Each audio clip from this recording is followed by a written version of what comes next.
नारायण नारायण नारायण। जय बद्री विशाल। आप सबके सहयोग एवं प्रोत्साहन से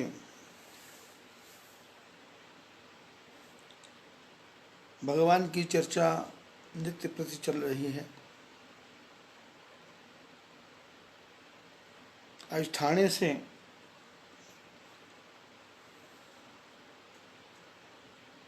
कानू, जो अकोला में मक्खन लाल जी के सुपुत्र हैं, कमल के भाई हैं, रमेश जी उनके चाचा हैं, तो कानू जी का फोन आया था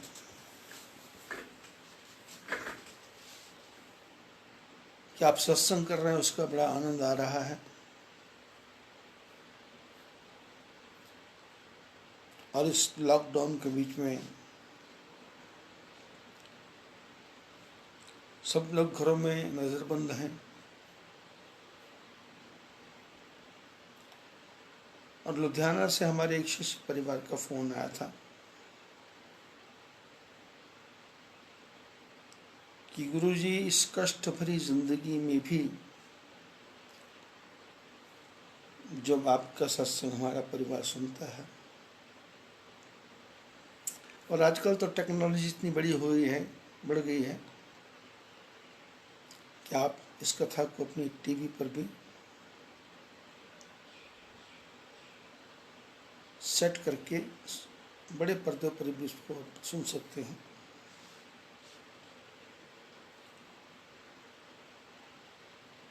और इसको आगे बढ़ाने के लिए हमारी परम शिष्या ख्याति करण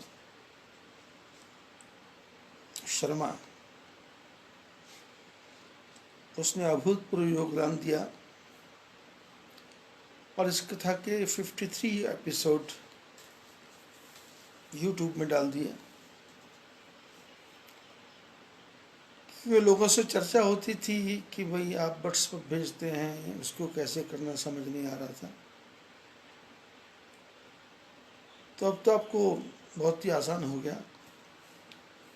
यूट्यूब में जाओ और उसमें जा कर के बद्री प्रेम सत्संग नाम से आप लिखो तो 53 एपिसोड 11 अप्रैल से लेकर के आज तक के कल तक के 53 एपिसोड उसमें आ गए हैं। और मुझे बड़ी खुशी है कि जो लोग उसको देख रहे हैं वो अपने मित्रों को भी आगे बता रहे हैं और वो लोग भी आगे उसको शेयर कर रहे हैं और लाइक कर रहे हैं।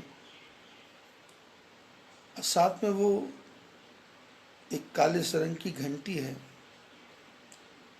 उस पर क्लिक कर देते हैं। तो ये विश्व में करोड़ों करोड़ों जो यूट्यूब देखने वाले हैं, ये कथा तुरंत उनके पास पहुंच जाती है और मेरे मन में अभूतपूर्व आनंद है। और मैं बद्री विशाल भगवान से आज जिंदगी में पहली बार प्रार्थना कर रहा हूँ कि वह भगवान हमारी बिटिया ख्याति के जीवन में जो भी कमियां हैं उसको पूर्ण करें। और लुधियाना के जो परिवार हैं जिन्होंने कहा कि हमको कष्ट में भी जब कथा सुनते हैं तो सारे कष्ट भूल जाते हैं और रात को कथा सुनते सुनते ही सो जाते हैं और रात को सपने में गंदे विचार नहीं आते, बुरे विचार नहीं आते। और एक परिवार ने तो यहाँ तक कहा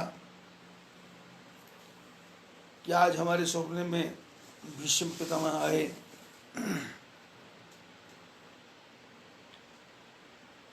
अर्जुन आए, भीमसेन आए, भगवान कृष्ण आए, तो मेरा हृदय गदगद हो गया। मेरे मन में उत्साह पैदा हुआ, उमंग पैदा हुई।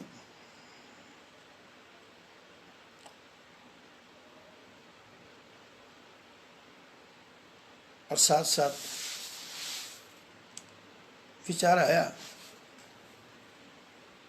क्योंकि लॉकडाउन तो 15 अगस्त तक चलने वाला है और हम बद्री विशाल के पास 90 किलोमीटर पहले बैठे हैं। आंख बंद करते हैं तो बद्री विशाल का दर्शन हो जाता है, कुबेर जी का दर्शन हो जाता है, उद्धव जी का, नारद जी का, गरुड़ जी का, बद्री नारायण भगवान का दर्शन हो जाता है। और मेरा तो उद्देश्य ही ये है कि ये लोग भी भगवान की कथा का श्रवण कर रहे हैं, उनका जीवन ऐसा हो कि उनको रात को जो सपने भी आए तो उसमें उसको ठाकुर जी का दर्शन हो। अब ठाकुर जी का दर्शन करने के लिए मन का तारतम्य जोड़ना पड़ेगा, तार से तार जोड़नी पड़ेगी। मिले तार से तार, क्यों ना मिले कन्हैया, देख तो उसके पार, क्यों ना मिले कन्हैया। वो तो तैयार बैठा है। संतों ने गाया कि प्रभु बंधे हुए खिंचे हुए चले आए। भगवान की तो वाणी है, जो तू आवे एक पग तो मैं आऊं पग 60, जो तू करोड़ों काट सम तो मैं लोहे की लाठ। आप एक कदम बढ़ाओ, भगवान 60 कदम आते हैं। और वाणी में लिखा है, सिखों के ग्रंथ में लिखा है कि राम राम शंकर व्यवहार, राम राम राम प्राण आधार, राम राम राम बिछड़ न जाए, राम राम संग रहा समाए।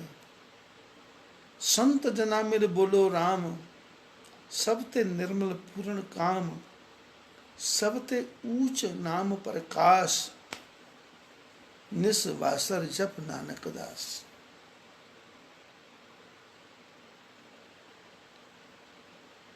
भगवान का जप करना है दास बन करके। और अपना पिछले 3 दिन का लगातार प्रसंग नारद जी के ऊपर था कि नारद जी भगवान के परम भक्त, परम भागवत, परम कीर्तनकार, रात दिन उनके नाम का जप करने वाले, रात दिन उनके नाम का प्रचार करने वाले, रात दिन उनके नाम का सत्संग करने वाले, विश्व में गली गली डगर डगर, तीनों लोकों में, 14 भुवनों में, सप्तखंडों में, 10 दिशाओं में, यहाँ तक कि उनकी अप्रोच थी, पहुंच थी,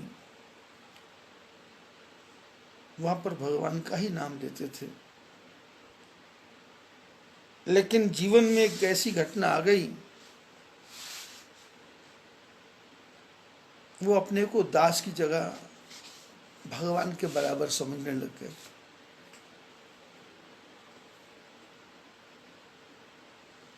और भगवान ने सोचा कि ये मेरा भक्त मेरी इतनी भक्ति करता है,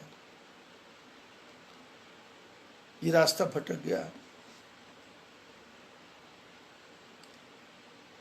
रास्ता भटक के यदि ये नरक की तरफ चला जाएगा तो लोगों का विश्वास मेरे प्रति खत्म हो जाएगा।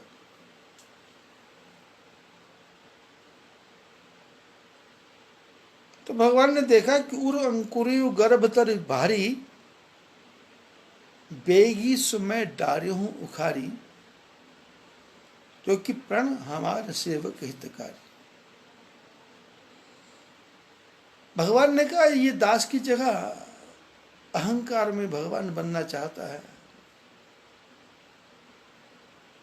जैसे आपने सुना होगा घर गृहस्थी में भी, परिवारों में भी, कुछ लोग सिद्धियां करना चाहते हैं और आपस में चर्चा करते हैं कि मैं 108 बार हनुमान चालीसा का पाठ करूंगा और पाठ करने के बाद में हनुमान जी मेरे बस में हो जाएंगे। ये मूर्खता है। शास्त्रों ने किसी को बस में करने के लिए नहीं कहा। शास्त्रों ने कहा स्वयं अपने बस में हो जाओ। आप स्वयं अपने बस में हो, आपका मन आपके बस में है, तो फिर भगवान भी आपके बस में है। बस में है का मतलब ये नहीं है कि आप यह कहो भगवान से कि एक बम चाइना पे ठोक दो और चाइना खत्म कर दो, रशिया को खत्म कर दो, पाकिस्तान को खत्म कर दो।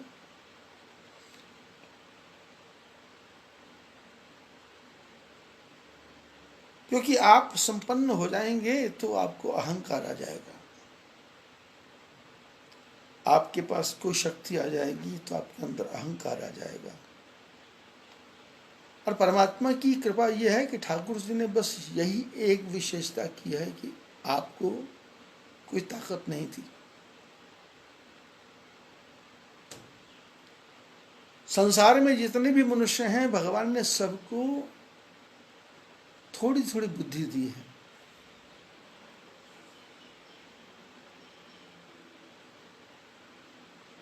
जाकी कृपा लवलेशते मतिमंद तुलसीदास हूं, पायो अचल विश्राम। गोस्वामी तुलसीदास जी कहते हैं कि ये जो रामायण मैंने लिखी है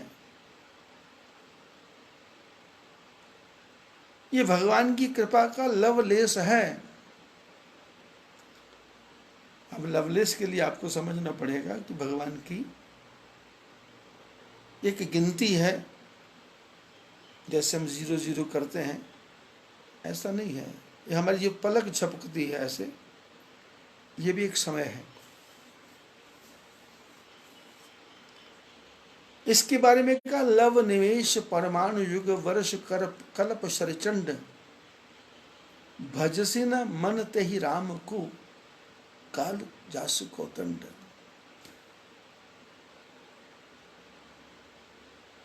भगवान के पास क्या है? आंख झपकना इससे पहले भी जितना समय है, माने विचार करना जितना समय है, लव निवेश परमाणु, फिर अणु परमाणु है, वर्ष है, कल्प है, हजारों कल्प हैं। ये सब क्या है? भगवान के बाण हैं, बाण। और भगवान का बाण ये समय है, तो फिर उनका धनुष कौन है? बोले काल जासु को दंड। काल को जिन्होंने धनुष बनाया है। और काल 2 प्रकार के काम करता है। भगवान के जो बाण हैं, एक तो सुधारने वाले हैं और एक मारने वाले हैं।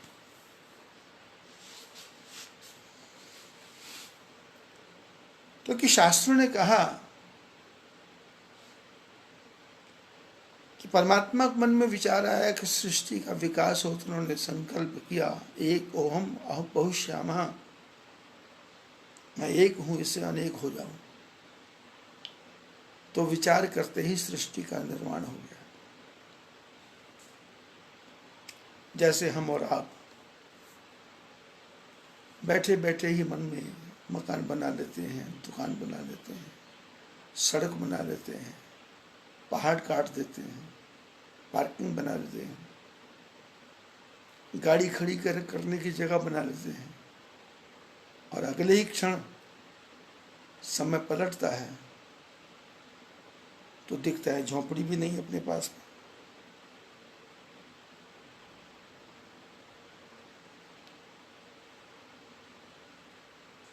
रामायण की चर्चा चल रही है और अपने सत्संग में भागवत की भी बात आएगी, रामायण की भी बात आएगी, गीता की बात भी आएगी, उपनिषदों की बात भी आएगी, वेदों की बात भी आएगी, पुराणों की बात भी आएगी। लेकिन सारी बातों का सार क्या होगा कि मैं और आप परमात्मा की तरफ कैसे बढ़ें,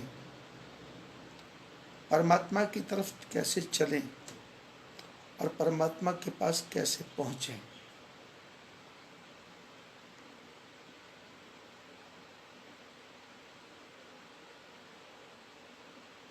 सूरज की गर्मी में तपते हुए तन को मिल जाए तरुवर की छाया, ऐसा ही सुख मेरे मन को मिला है, मैं जब से शरण तेरी आया।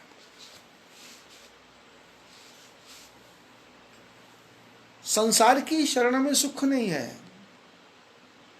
आप किसी के पास बैठोगे तो चर्चा चलेगी, तेरे कितने मकान, तेरी कितनी संतान, बोलो बोलो श्रीमान, कारोबार कितना, आपके बेटे बेटियों के बारे में चर्चा होगी, संतानों के बारे में चर्चा होगी, धंधे के बारे में चर्चा होगी, मकान के बारे में चर्चा होगी, दुकान के बारे में चर्चा होगी, आपके पड़ोसी के बारे में चर्चा होगी, आपके नगर के, शहर के, गांव के बारे में चर्चा होगी। लेकिन भगवान की चर्चा कोई नहीं करेगा। आपको कोई गलत मार्ग पे चलना है, शराब पीना है, मांस खाना है, कोई व्यसन करना है, तो आपकी सहायता करने के लिए लोग सहायता करने के लिए अपना हिस्सा डालने को तैयार हो जाएंगे। और आपने किसी से चर्चा की, भाई मैं सोमवार का व्रत करना चाहता हूं, तो लोग तुरंत बोलेंगे भाई सोमवार के व्रत करने का क्या फायदा, काय को टाइम वेस्ट करते, भूखा रहने से क्या फायदा है, शरीर को कष्ट क्यों दे रहे हो, आप मंगल का, बुध का, गुरु का, शुक्र का, शनि का, रवि का कुछ भी करेंगे, लोग आपको मना करेंगे। ये तो जीवन है। ये जीवन ऐसा है, 1 मिनट में सुखी हो जाता है और 1 मिनट में गदगद हो जाता है। परमात्मा की लीला का कुछ पता चलता नहीं है। और फिर जीवन है तो जीवन में कष्ट भी आएंगे। और फिर हमारा समाज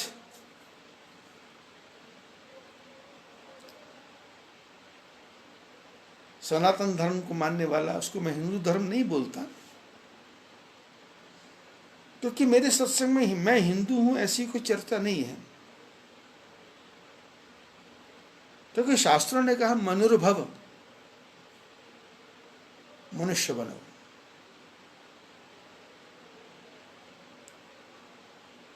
ब्राह्मण, क्षत्रिय, वैश्य, शूद्र नहीं, मनुर्भव, मनुष्य बनो। अब मनुष्य है तो फिर संसार में हमारे तरफ हमारे बीच में इस प्रकार के लोग हैं जो मैली विद्या को मानते हैं, जादू टोना को मानते हैं, और 100 में से हमारे 90 परिवार ऐसे हैं जिनके मन में भ्रम है कि हमारे को किसी ने कुछ करवा दिया।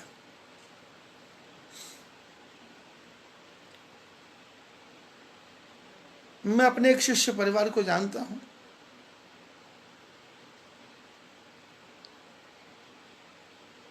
हिमाचल में रहते हैं वो। एक बार चर्चा हो रही थी तो बता रहे थे कि उनके पड़ोस में कोई कश्मीर में रहने वाला परिवार रहता था।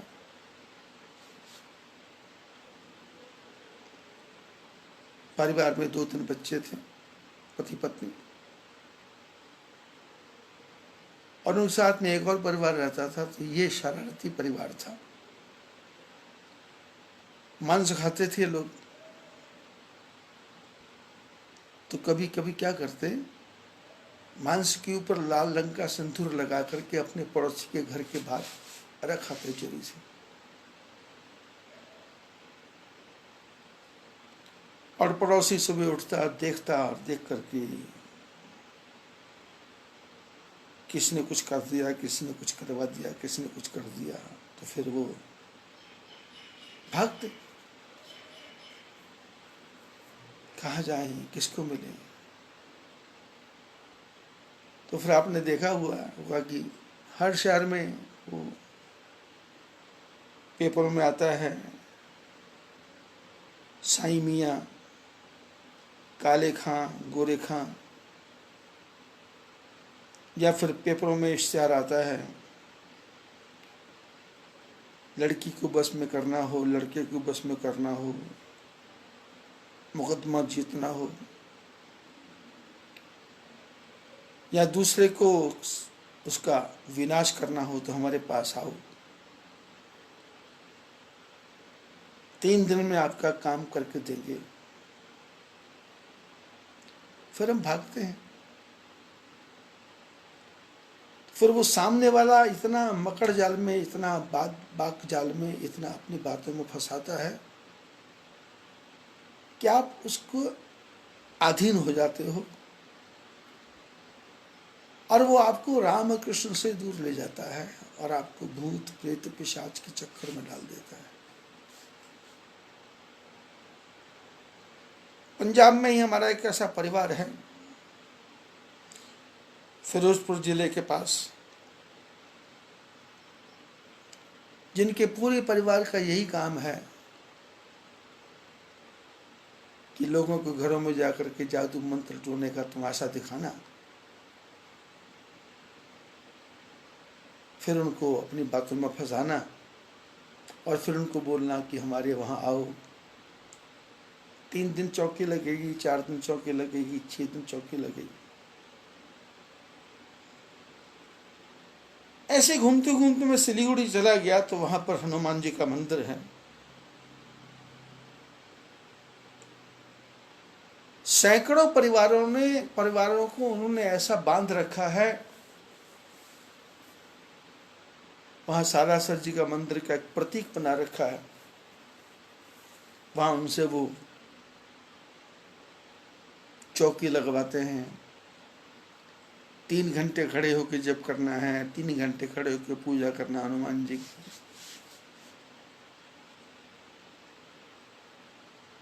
और भूटान में फुंचलिंग में भी एक हनुमान जी का मंदिर बना रखा लोगों ने।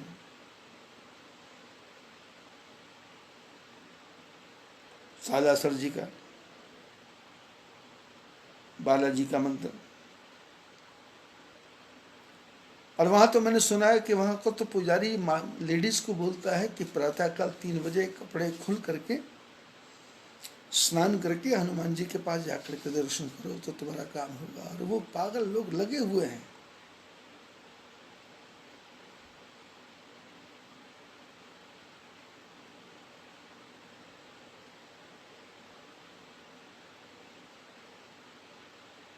और इन कामों को करते करते वो राम से विमुख हो जाते हैं, शंकर से विमुख हो जाते हैं। और हनुमान जी हमारे बस में हो जाएं, इसके लिए वो चेष्टा करते हैं। और मैंने ऐसे उजड़ते हुए परिवारों को बहुत देखा है।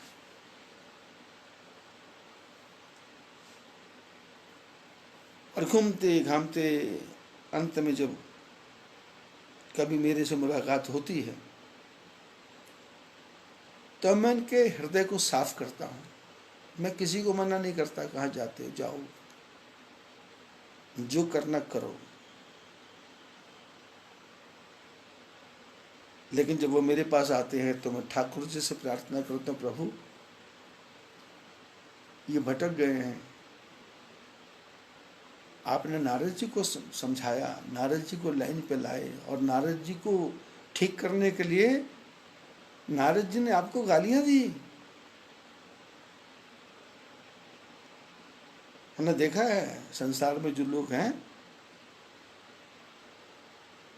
वो कभी कभी किसी से सुन करके अपने गुरु को गाली देने लग जाते हैं,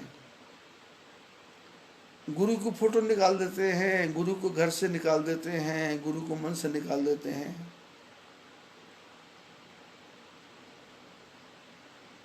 तो जब मैं सुनता हूं तो मैं मन में हंसता हूं कि भाई नारद जी ने भी तो ऐसे ही किया था। नारद जी ने भगवान को कहा कि तुमने मेरे को मनुष्य बन के ठगा, तुमको मनुष्य बनना पड़ेगा। तुमने स्त्री के लिए मेरे को रुलाया, तेरे को भी रोना पड़ेगा। और तूने बंदर बनाया, बंदर तेरी सहायता करेंगे। परम स्वतंत्र न सिर पर को भाव, मन करे तुम सो मंदो, भले हो मंद, मंद भले करो। बोले तुम्हारे सिर पे कोई नहीं है। ऐसे कड़वे कड़वे शब्द बोले। और भगवान नारद को देख रहे हैं, क्योंकि नारद तो बेहोश है ना। आदमी थोड़ी शराब पी ले तो कैसी अटपटी बातें करता है। और फिर धन का अहंकार, मकान का अहंकार, अपनी बुद्धि का अहंकार आ जाए तो मनुष्य क्या से क्या नहीं कर सकता। लोग माँ को डायन करने से नहीं, कहने से नहीं डरते, पिता को बदमाश कहने से नहीं डरते, पत्नी को वैश्या कहने से नहीं डरते, और पति को तेरी तेरी 10-10 रांड हैं, तेरी तेरी 10-10 घरवाली हैं, ऐसा कहने से भी नहीं डरते।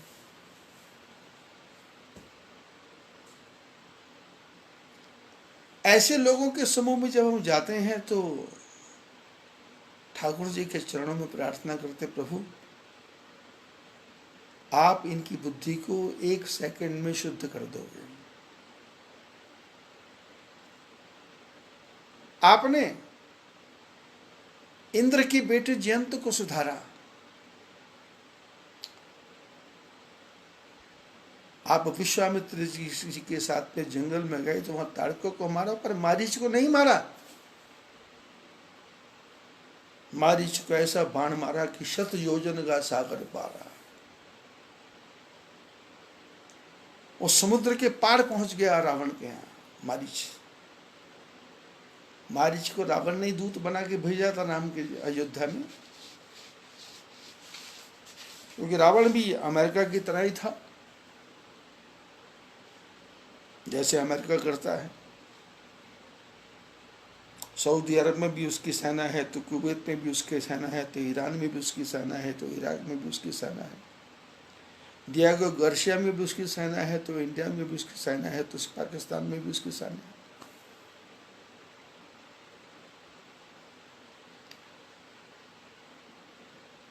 रावण भी ऐसे ही करता था। जैसे चाइना वाला अपने दूतों में लेडीज को भेजता है, ऐसे ही रावण भी ऐसे ही करता था। जनकपुर अयोध्या के बीच में ताड़का को भेजा था, और पंचवटी में शूर्पणखा को भेजा हुआ था।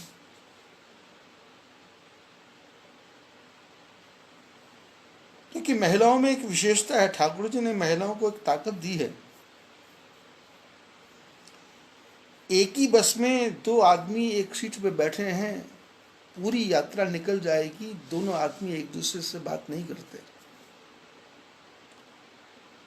और उसी बस में 2 महिलाएं बैठी हैं, 2 घंटे की यात्रा में दोनों महिलाएं आपस में बात करते हुए उसके पूरे मायके की बात पूछ लेंगी, अपने पूरे मायके की बात बता देंगी, और अपने पति की सारी बुराई बता देंगी, उसकी पति की पूरी बुराई सुन लेंगी, अपनी लड़की भागी उसके बारे में बता देंगी, उसकी लड़की जो भागने वाली उसके बारे में पूछ लेंगी। और 2 घंटे में उसके पड़ोस में क्या चलता है, उसके गांव में क्या चलता है, उसके मोहल्ले में क्या चलता है, वो कहाँ जा रही है, क्या करने वाली है, वो करके फिर वापस करके क्या आएगी, सारी बातें उसको पता हो जाती। और हमने एक विचित्र बात देखी भारत में कि घूंघट की प्रथा है। राजस्थान जाओ, आज भी माताएं घूंघट निकालती हैं। और आदमी तो घूंघट नहीं निकालता। और विशेषता क्या है? जो महिला है वो घूंघट निकाल के घर में रहती है, और कभी भी किसी महिला से बात करके पूछो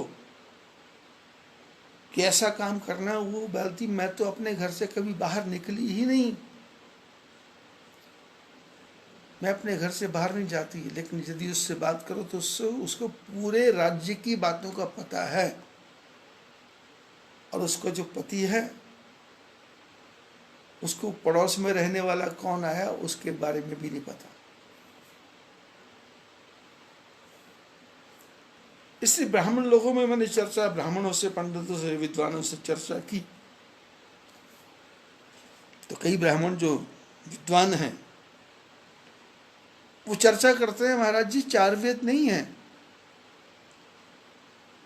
हमारे यहाँ एक महिला वेद है, महिला वेद। महिला पुराण है, इनके अपने ही भगवान हैं, इनके अपने ही परमात्मा हैं, इनकी कोई वैभव लक्ष्मी है, इनकी कोई संतोषी माता है, और इनके कोई मौलवी मुल्ला भी इनके गुरु हैं, और कुछ भी करने को तैयार है लोग।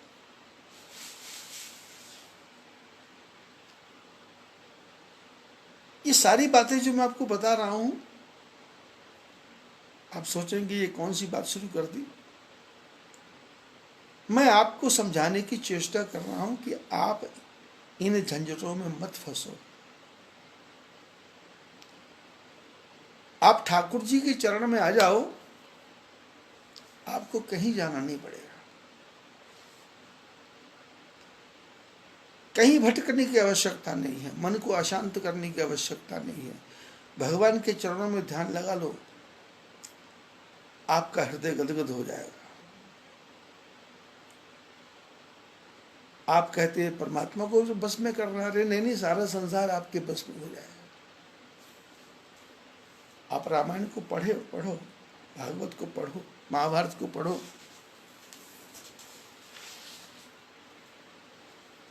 कृष्ण भगवान जो जेल में पैदा हुए,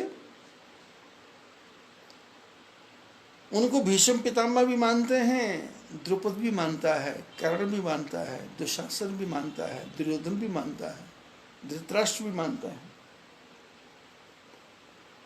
अर्जुन भी मानता है, विदुर भी मानता है, गंधारी भी मानती है, कुंती भी मानती है, द्रौपदी भी मानती है। और महाभारत के युद्ध में जितने योद्धा आए थे वो सब कृष्ण को मानते हैं। भगवान राम जी की कथा सुनेंगे तो आप, अयोध्या में सब उनको प्रेम करते हैं, और माता कैकेयी तो उनको अपने बेटे से बढ़ के मानती थी।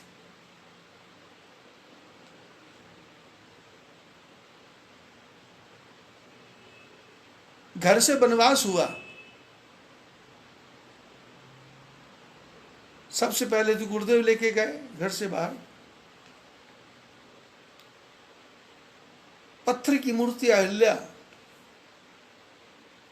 उसको पैर लगाया, उसका मोक्ष कर दिया।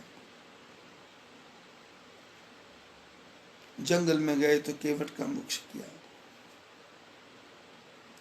सर्वभंग का मोक्ष किया, अगस्त्य का मोक्ष किया, वाल्मीकि का मोक्ष किया,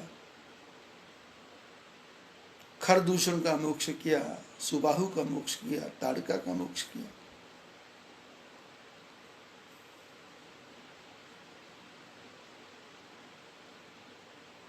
मारीच का मोक्ष किया, जटायु का भी मोक्ष किया, बाली का भी मोक्ष किया, विभीषण का भी मोक्ष किया, समुद्र का भी मोक्ष किया, और यहां तक कि रावण का भी मोक्ष किया।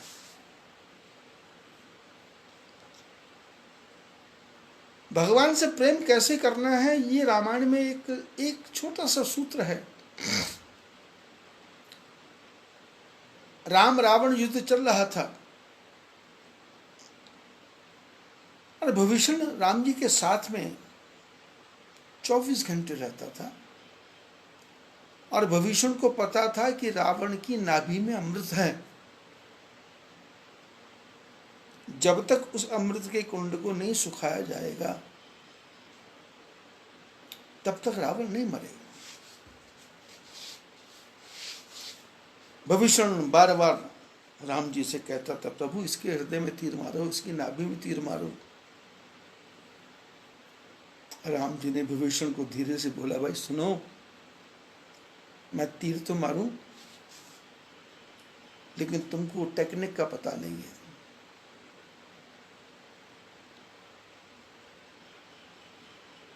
रावण के हृदय में जानकी है।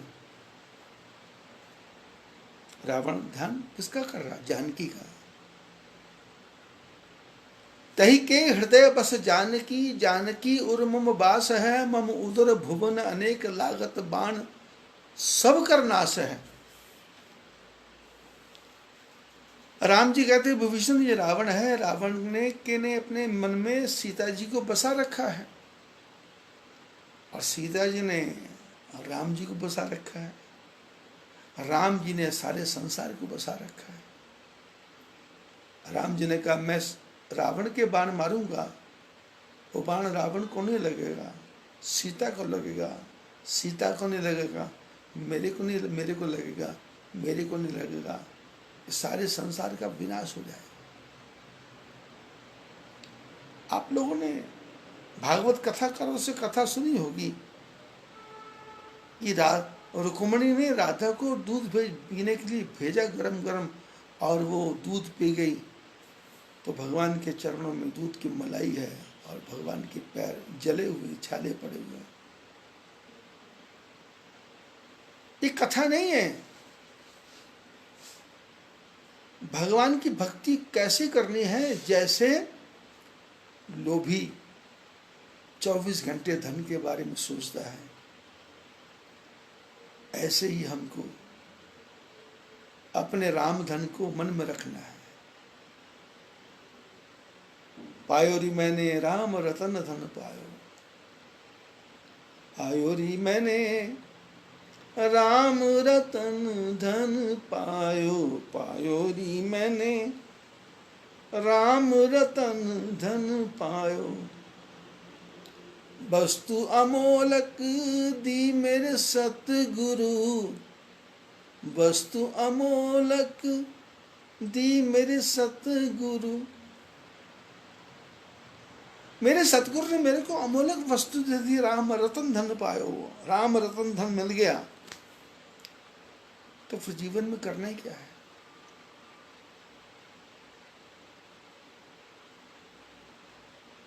आप अपने शास्त्रों को पढ़ें और पढ़ने के बाद आपको विचार आएगा कि भगवान ने किसका कल्याण नहीं किया, किसी को भी बीच रास्ते में नहीं छोड़ा, उसको भंवर सागर पार कर दिया। ऐसे अपने रामचरितमानस में एक प्रसंग आता है,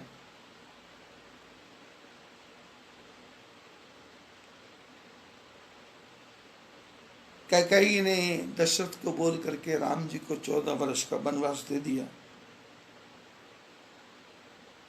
और भगवान के साथ में सीता भी है, लक्ष्मण भी है।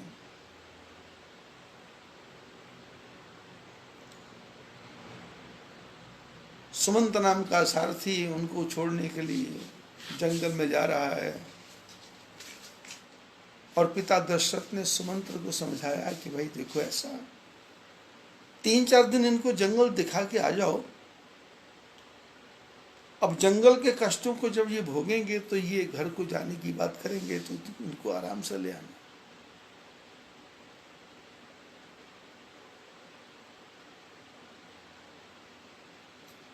राम जी बन जा रहे हैं तो लक्ष्मण ने कहा कि मैं घर नहीं रहूंगा। अब भगवान ने सोचा कि मैं लक्ष्मण को कैसे ले जाऊं, तो उन्होंने कहा कि मां से पूछो।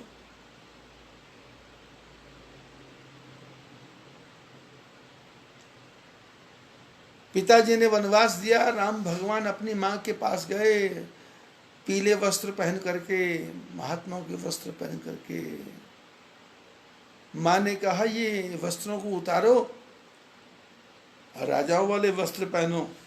तुमने सुना नहीं है क्या, तुम्हारे पिता ने तुमको राजा बनाया। तो भगवान राम बोले सुना है। तो फिर ये भेष क्यों बनाया?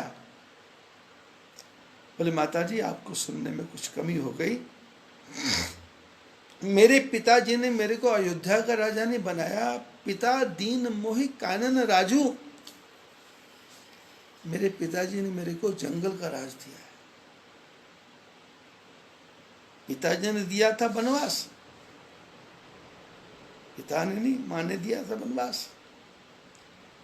लेकिन राम उसको वनवास नहीं कहते, वो कहते पिता दीन मोहि कानन राजू, यह सब भांति मोर सब काजू। माता जी मैं बड़ा भाई हूं, बड़े भाई को बड़ा राज्य मिला है और भरत छोटा भाई है, छोटे भाई को छोटा राज्य मिला है। राम वन गमन की तैयारी करते हैं। लक्ष्मण बोलते मैं जाऊंगा। राम जी ने कहा मां से पूछो। लक्ष्मण मां के पास गए। मां राम वन जा रहे हैं, मैं जाऊंगा। तो सुमित्रा ने कहा मेरे पास क्या करने आया? बोले आज्ञा लेने। तो माता सुमित्रा ने कितनी ऊंची बात बोली कि तात तुम्हार मात वैदेही, पिता राम सब भांति सनेही। बोले तुमको किसने कह दिया कि मैं तुम्हारी मां हूं? तुम्हारी मां जानकी है, वैदेही है, और तुम्हारे पिता राम है, और उनकी सेवा सपने में भी तुम्हारे मन में बुरा विचार नहीं आए ऐसा समझ के करना। सपने में भी बुरा विचार नहीं आए ऐसा समझ के करना। तो लक्ष्मण जी ने मन ही मन संकल्प कर लिया कि मेरी माँ ने आज्ञा दी है, 14 वर्ष का वनवास है, यदि सोऊंगा तो स्वप्न आएगा, यदि सोऊंगा ही नहीं तो स्वप्न कैसे आएगा। तो लक्ष्मण जी ने मन ही मन विचार कर लिया कि अब 14 साल निद्रा का त्याग करना है।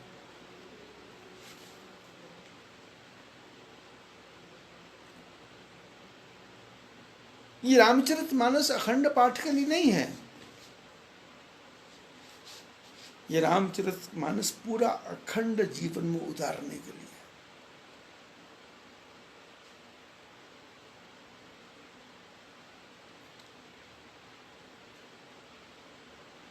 रामायण यदि जीवन में हमारे उतर गई तो बड़े से बड़े कष्ट हमको ऐसा लगेंगे जैसे है ही नहीं। महाभारत यदि हमारे जीवन में उतर गई, हम समझ गए, तो हम बुरा काम कर ही नहीं पाएंगे। किसी का भला, किसी का बुरा कर ही नहीं पाएंगे, किसी का बुरा सोच ही नहीं पाएंगे, दूसरे के हक को मार नहीं पाएंगे। हमेशा हमारे मन में वृत्ति रहेगी कि कितना दे दूं, कितना दे दूं, कितना दे दूं।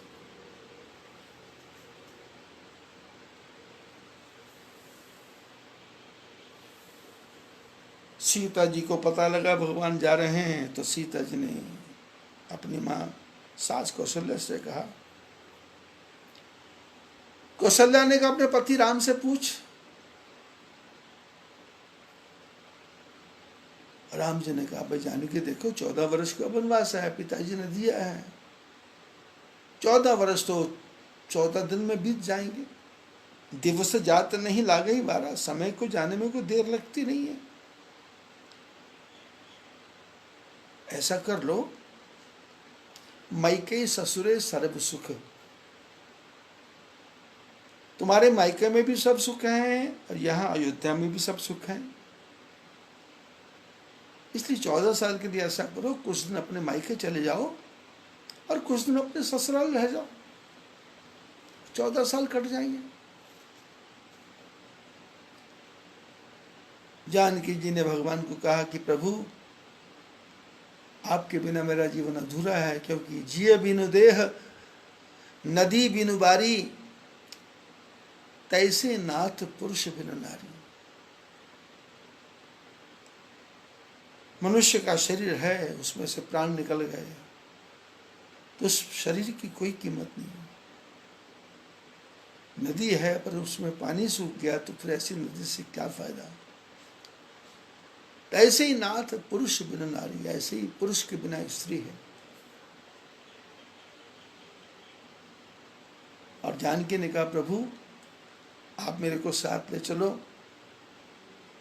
मैं पूरे रास्ते में 14 साल तक सुख को कभी याद नहीं करूंगी और दुख की कभी फरियाद नहीं करूंगी। और जानकी जी ने पूरे 14 वर्ष तक, 13.5 वर्ष तक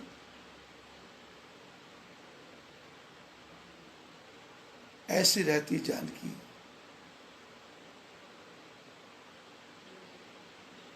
जंगल की औरतें मिलने आती हैं, सीता जी अपनी सखियों की तरह मिलती हैं।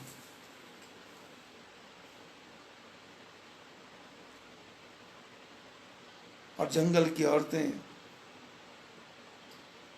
सीता जी को देखती हैं, औरत है उसके साथ 2-2 लड़के हैं, तो सहज स्वभाव से वृत्ति है स्त्रियों की पूछना भाई कौन है कैसा है।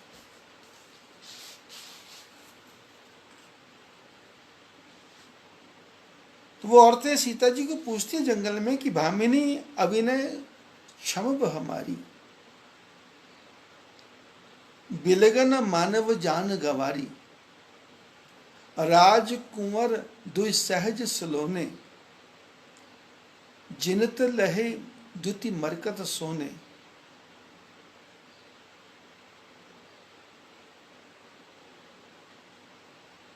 जंगल की स्त्रियां सीता जी को बोलती हैं स्वामिनी या मालिकन या देवी,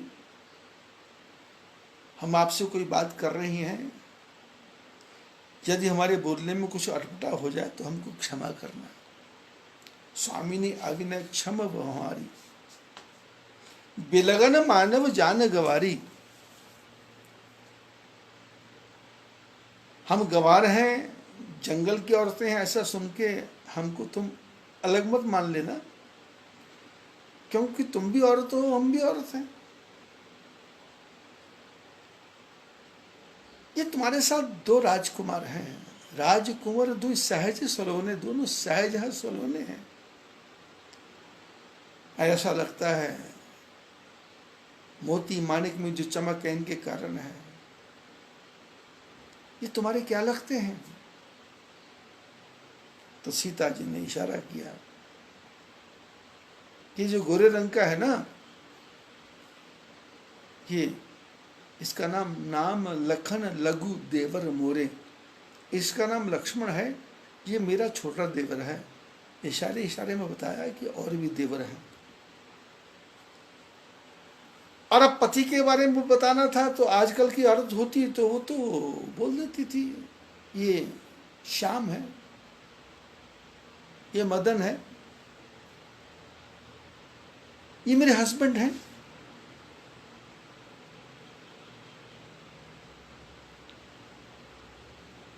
जैसे कुत्ते को बुला लिया वैसे पति को बुला लिया। वो लड़कियां, आजकल की लड़कियां अपने पति का नाम लेने में बड़ा सुख का अनुभव करती हैं, जबकि उनकी भाषा से फूहड़ता छलकती है, फूहड़ता मूर्खता छलकती है। दिखता है कि ये लड़की अच्छे संस्कारों की नहीं है। लेकिन हमारे सानिध्य में जब आता परिवार तो हम धीरे धीरे वास करते हैं, क्योंकि हमारे परिवारों में इतनी कुरीतियां बस गई हैं, इतनी कुरीतियां बस गई हैं कि हमको शास्त्र का असली ज्ञान ही नहीं है। लड़की का पति जो लड़की के माँ बाप के लिए दामाद है, वो इतना अहंकारी हो गया है कि उसको लगता है कि लड़की का बाप मेरे नौकर से भी छोटा गया गुजरा है।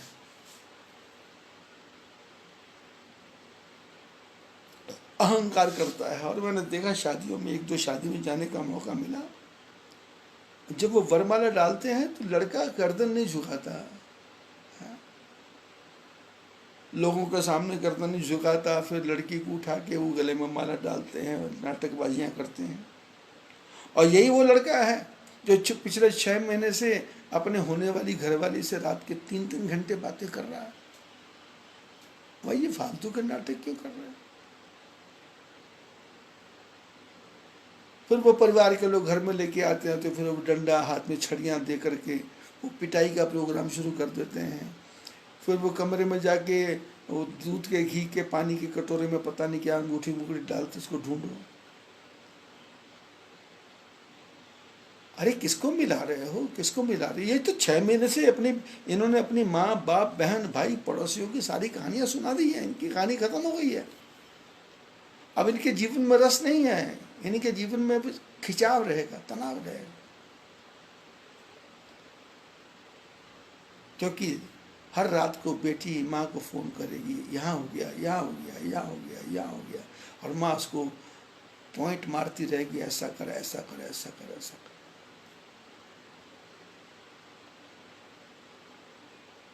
मेरे जीवन में तो एक सत्य घटना आई। मेरे पास एक परिवार आया, स्थान का नाम नहीं लूंगा मैं। बेटी की शादी हो गई थी और बेटी अपने माँ के साथ आई थी।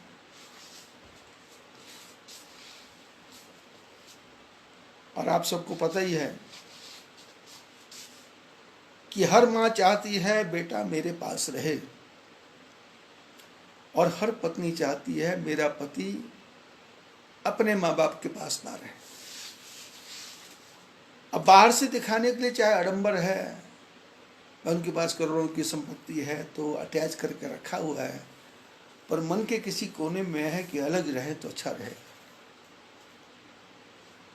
और आजकल तो मैंने सुना है शादी के बाद लोग जाते हैं पति पत्नी, तो मैं पूछ लेता हूँ क्या प्रोग्राम है, तो कोई बोलता मनाली जाएंगे, कोई बोलता कुल्लू जाएंगे, कोई बोलता लंदन जाएंगे, कोई बोलता अमेरिका जाएंगे, अलास्का जाएंगे, कोई बोलता स्विट्जरलैंड जाएंगे, फ्रांस जाएंगे, जर्मन जाएंगे, जापान जाएंगे। तो यहाँ पर ऐसी बात होती है तो उनके परिवार के जो माता पिता है, यदि उनका मेरे प्रति थोड़ा सा भी प्रेम होता है तो मैं उनके माता पिता को धीरे से समझा देता हूँ कि ये जैसे ही बाहर जाएं, बाहर से जाने के बाद जब घर वापस आए तो इनके रहने के लिए अलग से फ्लैट की व्यवस्था कर देना। तुम भी सब सुखी रहोगे, तुम्हारी बहू भी सुखी रहेगी, तुम्हारा बेटा भी सुखी रहेगा, क्योंकि इस 10-15 दिन में तुम्हारी बेटे को तुम्हारी बहू पूरा पाठ पढ़ा देगी। वैसे तो पूरा पाठ 6 महीने में मोबाइल पे उसने पढ़ा ही दिया है, बच्चा कुचा पढ़ा देगी। इसलिए अलग कर, जैसे चिड़िया अपने घोंसले में से बच्चे को फेंक देती है, जाओ उड़ो आनंद लो। ऐसे ही पंजाब में परिवार था, बेटी की शादी हो गई थी, माँ भी अपने ससुराल से अलग ही रहती थी। एक दिन मेरे पास आए, आकर के ऐसी चर्चा हुई कि गुरु महाराज इसके सास ससुर इसको बहुत परेशान करते हैं, कोई ऐसा मंत्र दो।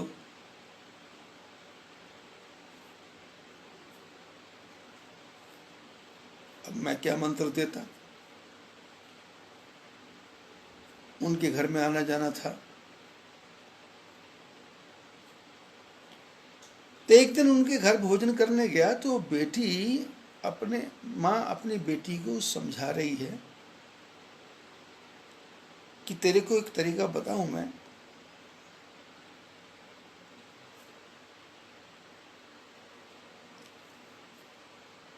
तुम्हारा पति घर आए तो उससे बात नहीं करना, रोने लग जाना।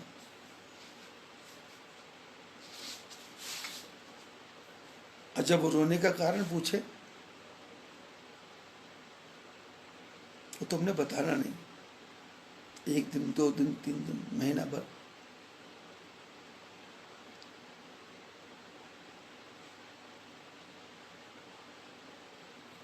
और जब 1-2 महीने बाद फिर पति बोले कि तेरे को मेरी कसम, मेरे को तेरी कसम, ऐसा कुछ करने लगे,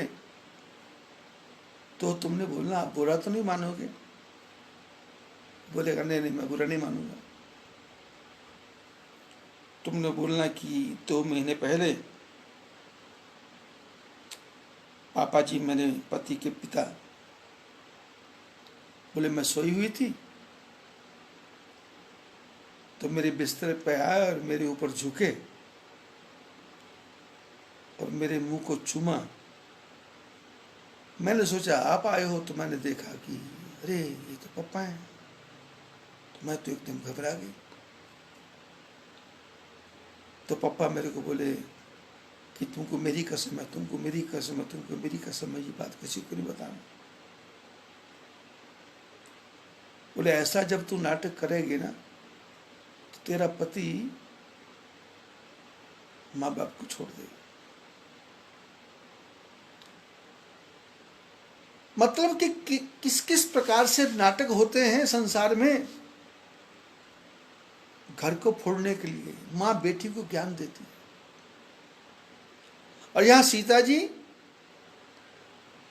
गांव की औरतें पूछ रही हैं कि तुम्हारे ये साथ में राज्य कुंवर दुई सहज सलोने, दिनत रही द्युति मरकट छोने, ये तुम्हारे क्या लगते हैं?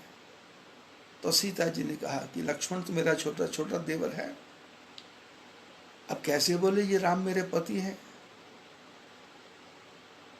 तो बहुरी विधु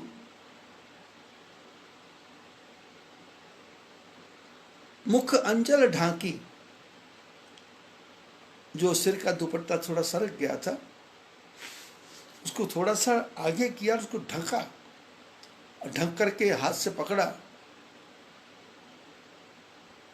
और पियतन चितही बोह करी बांकी, अपने पति की तरफ थोड़ी सी आंख टेढ़ी करके उनको इशारा किया कि ये मेरे पति हैं। और ऐसा दृश्य देख करके गांव की स्त्रियां प्रसन्न हो गई। जब तुम्हारी आंख के इशारे से पता लग रहा है कि ये पति है तुम्हारे, तो उसका रामू शामू नाम लेने से क्या कोई गोल्ड मेडल मिलेगा क्या? क्या तुम्हारे बच्चों में कोई अच्छा संस्कार जाएगा क्या? आजकल हम समाज में घूमते हैं तो क्या देखते हैं? बच्चा पैदा हुआ, 1 साल हुआ, मम्मी डैडी ABC सिखाना शुरू कर देते हैं और उनका प्लान है ये वेल एजुकेटेड हो जाए, वेल एजुकेटेड हो जाए, और उसके लिए लाख लाख रुपया फीस देने को तैयार है।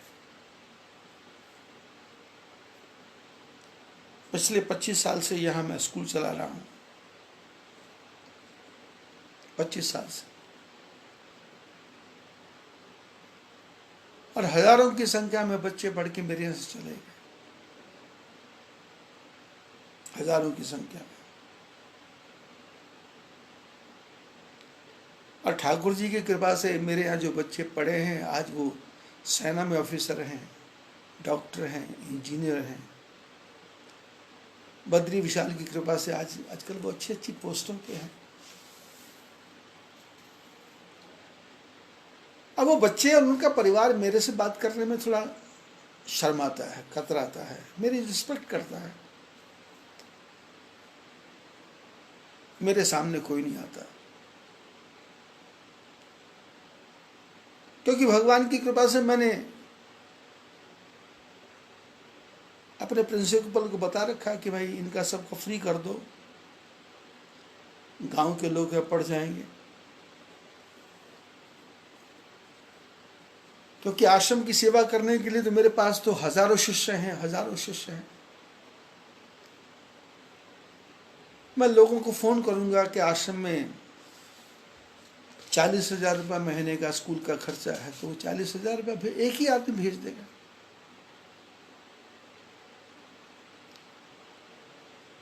साल भर का कितना हुआ? 4,80,000। किसी एक शिष्य को बोलूंगा तो स्कूल के खाते में डाल देगा। अपने को कोई फर्क नहीं पड़ेगा। लेकिन ये गरीब परिवार या संपन्न परिवार, क्योंकि पैसे वाले लोग हो गए, अब हो गए। 1989 में कौन अमीर था यहाँ, या 1952 में, 1947 में कौन अमीर था? किसके पैर में चप्पल थी, किसके पैर में जूता था, किसके पास साइकिल था? आज तो जिस गांव में मैं रहता हूँ, मायापुर में, मेरे आश्रम के नीचे पूरी कॉलोनी बस गई, और ऐसे ऐसे लोग आ गए जिनको 2-2 करोड़, 4-4 करोड़, 6-6 करोड़ रुपया गवर्नमेंट ने दिया, क्योंकि आश्रम के बाहर नदी के पार 440 वाट, 440 एक बड़ा भारी पानी का बांध बन रहा है, मेगावाट। तो हाट गांव था, उसको लिया सरकार ने और उन सबको पैसा दिया। वो सब अपने अपने घरों को छोड़ के आश्रम के नीचे जो बड़ी लंबी चौड़ी जमीन है उसमें कम से कम 600 घर बन गए। आज सब वो करोड़पति है।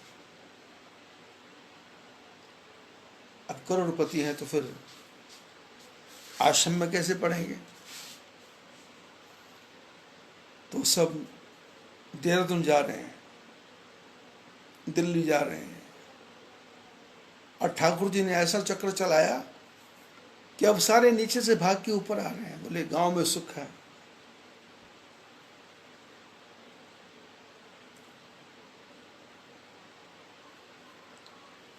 आजकल के जो पति पत्नी हैं उनके मन में एक ही भावना है कि बेटा इंग्लिश स्कूल में पढ़े। और मैं समाज में घूमता हूं तो मेरे टच में जो परिवार हैं, मैं उनको बोलता हूं कि बेटे को 10 क्लास पढ़ाओ और उसके बाद उसको काम पे लगा दो, सुखी रहोगे।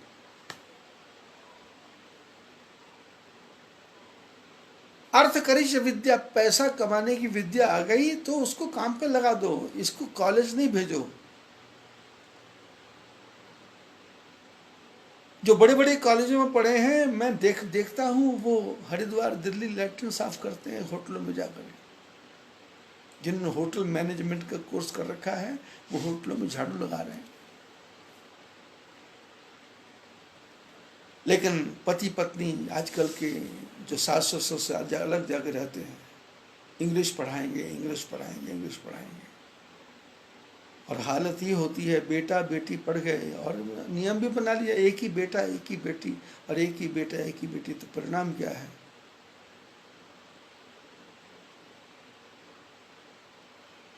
लड़की को ले गया जवाई और बहू ले गई पूत।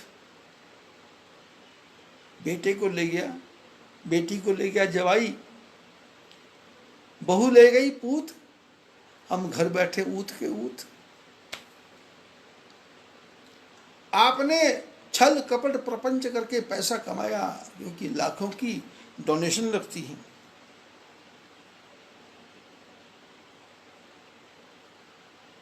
दो 2 करोड़ रुपया डॉक्टर बनाने के लिए लगती है, पैसे लगते हैं। और आपका बेटा डॉक्टर इंजीनियर बन गया, कहाँ रहता है? बेंगलोर। कहाँ रहता है? पूना। अब बेटा पूना रहता है, बेटी बम्बई रहती है, और आप कहाँ रहते हो? गांव के तहखाने में। रोटी बनाने के लिए गैस कहाँ से आएगा? टेंशन है। राशन कहाँ से आएगा? टेंशन है।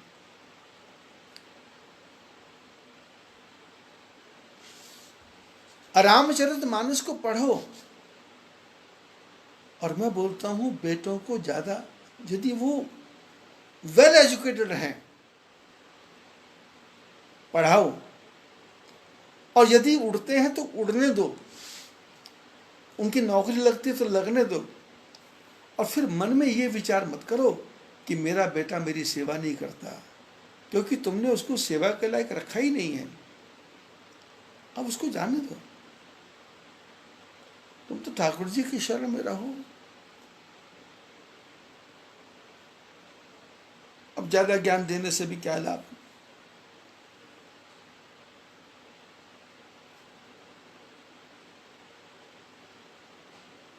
राम जी का लक्ष्मण से प्यार है, भरत का राम से प्यार है, शत्रुघ्न का राम से प्यार है, सीता का राम से प्यार है।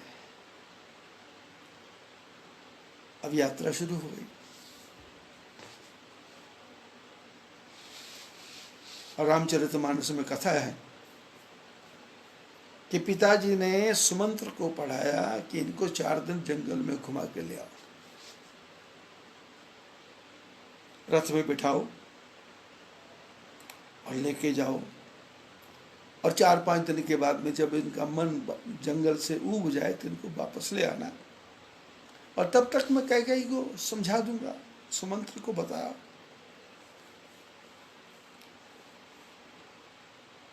और राम लक्ष्मण जानकी जैसे ही घर छोड़ के जंगल में जाएंगे, ऐसा समाचार अयोध्या में फैला तो सारी अयोध्या वालों ने अयोध्या छोड़ दी और भगवान के रथ के साथ साथ अयोध्या के लोग चल रहे हैं। और तमसा नदी का किनारा आ गया। तमसा तीर निवास किए प्रथम दिवस रघुनाथ। तमसा नदी का किनारा आया और वहां एक चमत्कार क्या हुआ, लोग मोह श्रम बस गए सोई। एक तो ब्रह्मा जी का मोह, सरस्वती का मोह, और दूसरा श्रम। सारी रात खराब हो गई थी, सारा दिन खराब हो गया था, खाना पीना हराम हो गया था सबका। तो तमसा नदी के किनारे जब राम रुके तो राम जी तो सोए नहीं, सीता सोई नहीं, लक्ष्मण सोए नहीं, और उन्होंने आँख खोल कर देखा कि सारी प्रजा सो रही है। तो सुमंत्र जी को राम जी ने धीरे से कहा कि खोज मारी रथ हाको ताता, आन उपाय बने ही नहीं बाता। बोले इस रथ को चलाओ, और रथ को ऐसा चलाना कि घोड़े के पैरों का निशान दिखाई न दे, रथ के पहियों के निशान दिखाई न दे, क्योंकि ये निशान दिखाई दे जाएंगे तो अयोध्या वाले फिर पीछे पीछे आ जाएंगे। खोज मारी रथ हाको ताता, आन उपाय बने नहीं बाता। और सुमंत्र ने वही किया, रात के 2 बजे वहां से रथ को भगाया। और प्रातः काल जब अयोध्या वाले उठे तो देखा तो चारों तरफ राम लक्ष्मण जानकी कहाँ है। तो फिर जैसे हमारे घर से कोई बच्चा भाग जाता है तो हम पड़ोस में पूछते हैं, इधर उधर देखते चारों, पूरे जंगल में लोगों ने छान मारा, राम लक्ष्मण कहीं दिखाई दिए नहीं।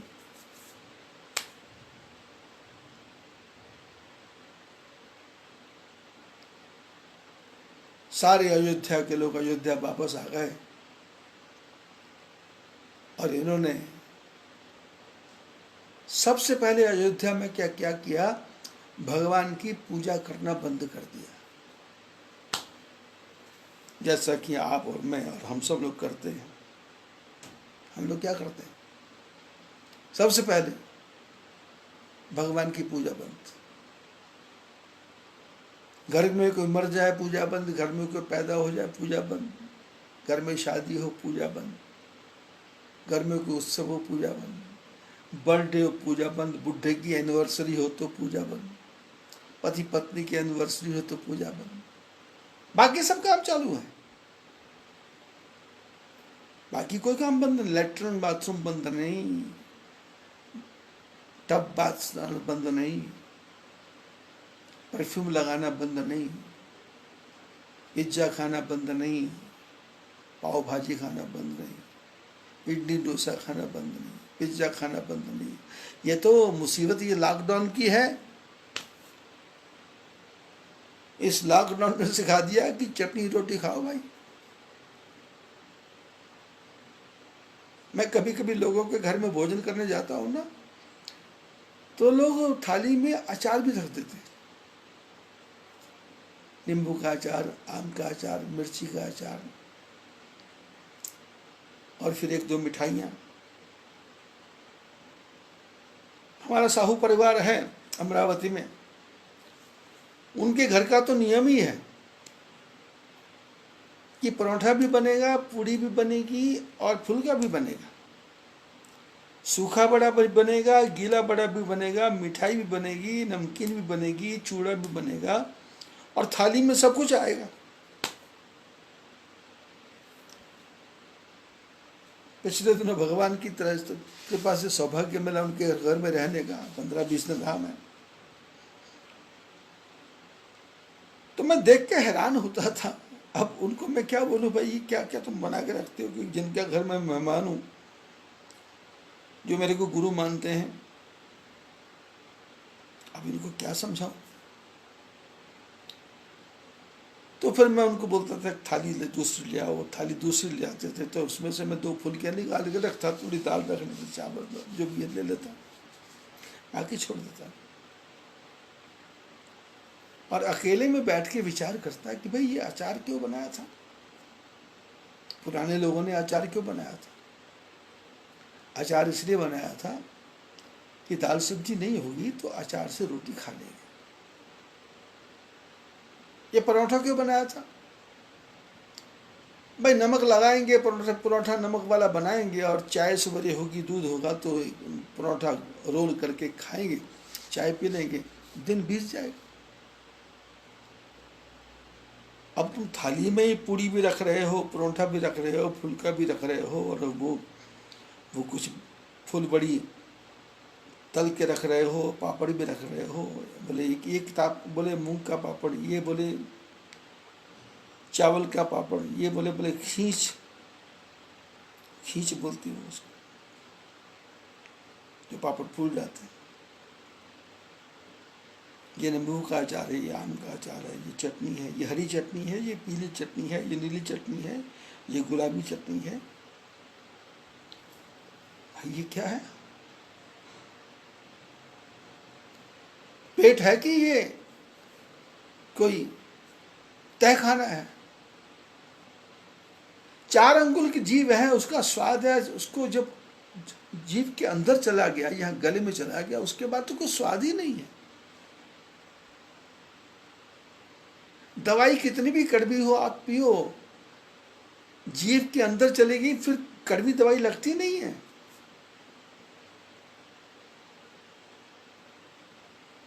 नमक जितना ज्यादा हो जीभ को लगेगा, लेकिन अंदर गया तो कुछ लगेगा नहीं। 4 अंगुल की जीभ के स्वाद के लिए तुम पूरा परिवार खाना बनाने पे लगा हुआ है। अरे भैया, इसकी जगह दाल रोटी खा लो और भगवान का भजन कर लो। और ठाकुर जी ने कितनी कृपा की है, घर के अंदर बंद रहो। इस समय तो ऐसी हालत हो गई है, यदि कोई मेहमान, पड़ोसी या मोहल्ले वाला भी मिलने आता है तो घर की छत से ही बात करते हैं और ऊपर से पूछ लेते हैं, राम राम श्याम श्याम कर लेते हैं। क्योंकि हमारे आश्रम में क्वारंटाइन सेंटर बना हुआ है, नित्य प्रति लोग आ रहे हैं, जा रहे हैं। मेरे को पहले दिन ही यहाँ के जो SDM थे, उन्होंने कहा कि महाराज जी आप अलग ही रहना। और मेरे जो 2-3 सेवक हैं यहाँ मेरे पास में, उन्होंने भी मेरे को समझाया कि महाराज जी आप अलग ही रहना। मेरे स्कूल का जो प्रिंसिपल है उसने कहा महाराज जी आप अलग ही रहना। वो मैंने कहा मैं तो भाई अलग ही हूँ, मैं कांतवारी में आके घुस रहा हूँ। पटवारी आया, तहसीलदार आया, DM आया, हमारे यहाँ में पुलिस में मैडम है पूजा, उन्होंने कहा महाराज आश्रम सेवा के लिए तो आप अलग ही रहना। मैंने मन में सोचता कि मैं तो 60 साल से अलग हूँ भाई, 50-60 साल से अलग हूँ। ठाकुर जी की कृपा से जो मेरा आश्रम है, उस आश्रम के सबसे ऊपर की मंजिल में 7 कमरे हैं जिसमें मैं अकेला रहता हूँ, 7। और 15-15 दिन, आज की बात नहीं है, कम से कम पिछले 6-7 साल से, 8 साल से हो गया, 10 साल हो गए उनको बने हुए। पिछले 10 साल से मैं 15-15 दिन आश्रम के नीचे नहीं जाता। जब यात्रा का समय होता है तो नित्य प्रति जाता हूँ, लेकिन जब यात्रा कम हो जाती है तो मैं नीचे नहीं जाता। और हमारे गांव के जो लोग यहाँ रहने वाले हैं उनको पता ही नहीं चलता कि महाराज जी यहाँ है या नहीं है। और कभी अचानक नीचे में उतरता भी हो तो कोई गांव वाला मेरे को पूछता है कि कब आए,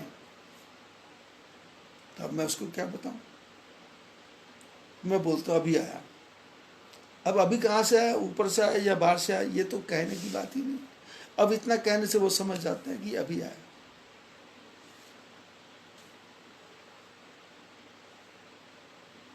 परमात्मा ने बड़ी कृपा की है, सब लोगों को पढ़ाया।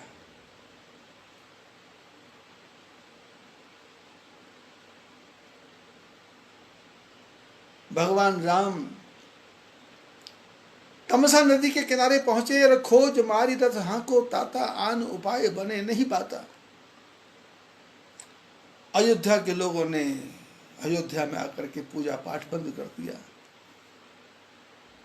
जैसे हम सब करते हैं। घाटा पड़ जाए तो पूजा पाठ बंद, पुत्र मर जाए तो पूजा पाठ बंद, पति मर जाए तो पूजा पाठ बंद, पत्नी मर जाए तो पूजा पाठ बंद। अरे भाई, ये मर गए हैं तो अब तो तुम्हारा और अच्छा काम है कि थोड़ा छूट मिल गई, भगवान का भजन कर लेंगे, ठाकुर जी का भजन कर लेंगे, नारायण का भजन कर लेंगे। पर समझाए कौन? क्योंकि सामने वाला समझने को तैयार ही नहीं है। सामने वाला ओवर क्लेवर है।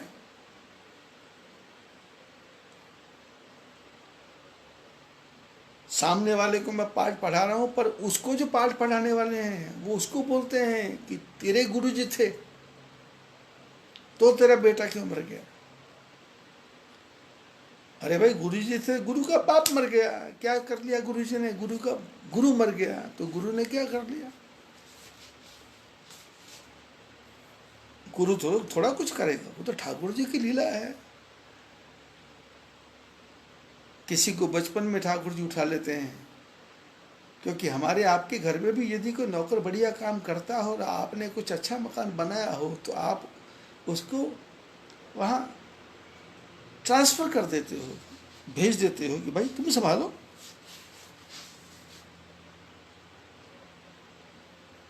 अयोध्या वालों ने भगवान की पूजा पाठ बंद कर दी। वशिष्ठ महाराज को पता लगा,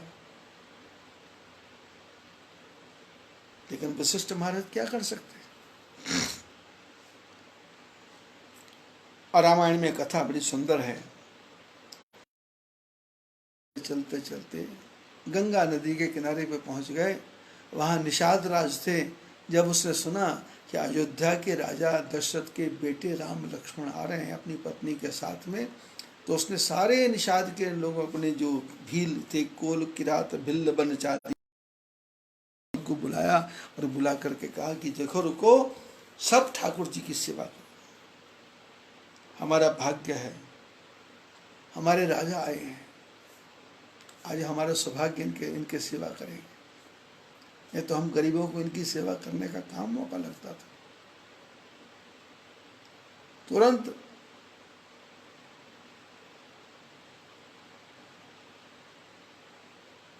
पत्तों की झोपड़ी बनाई, बांस की झोपड़ी बनाई। तुरंत लोगों ने राम जी के रुकने के लिए सुंदर कुटिया बना दी।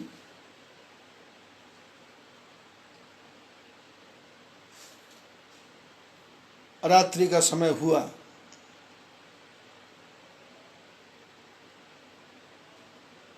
हनुमान जी ने तो, लक्ष्मण जी ने तो संकल्प लिया था कि 14 साल सोना नहीं। राम, सीता जी और राम जी झोपड़ी में सो रहे हैं।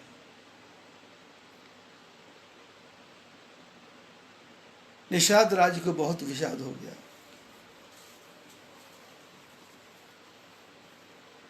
कि जो मखमल के बिस्तर पर सोने वाले राम जानकी आज ये इतना दुखी हैं। लक्ष्मण जी से बात हो रही है।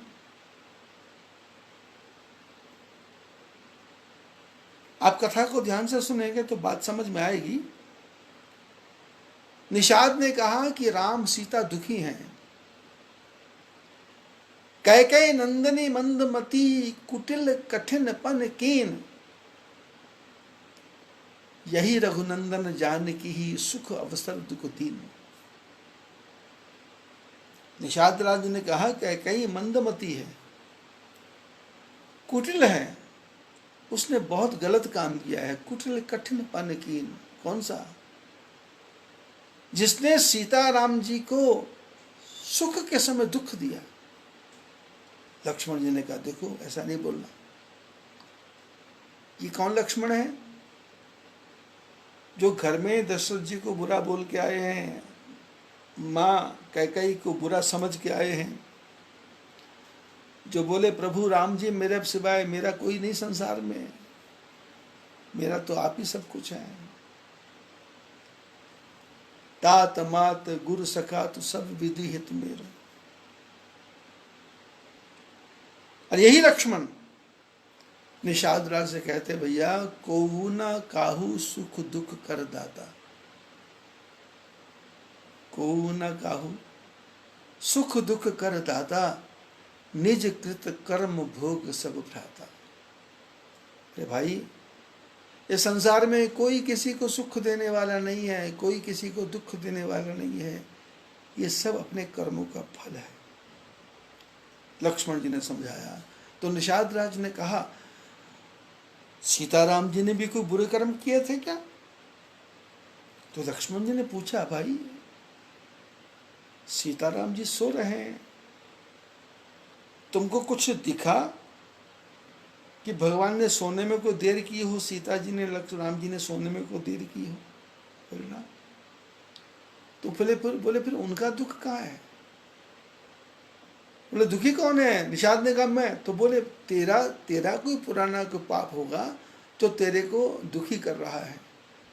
भगवान तो स्वयं प्रकाशक राम, भगवान तो स्वयं प्रकाश है। परमात्मा को क्या सुख है, परमात्मा को क्या दुख है? परमात्मा ने तो दुख नाम की चीज संसार में बनाई ही नहीं है। ये दुख तो हमारा बनाया हुआ है, क्योंकि हम सुख में ही दुख ढूंढ रहे हैं, हम आनंद में ही दुख ढूंढ रहे हैं। ये लॉकडाउन लगा है, मैंने तो अपने जीवन में 40 साल पहले से लॉकडाउन लगा रखा है और मेरे को बड़ा आनंद आता है।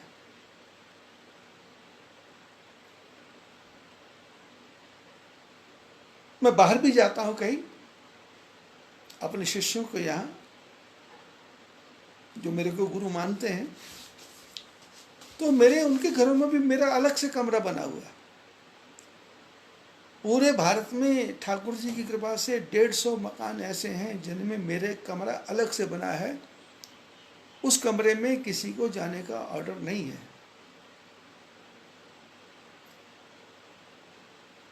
पूरे भारत में 12 हॉस्पिटल हैं जो मेरे शिष्यों के बनाए हुए हैं। पूरे भारत में 20 3 स्टार 4 स्टार 5 स्टार होटल हैं जो मेरे शिष्यों को बनाए हुए हैं, और उन होटलों में मेरे लिए एक अलग से लग्जरी कमरा है। संसार से क्या मिल रहा है?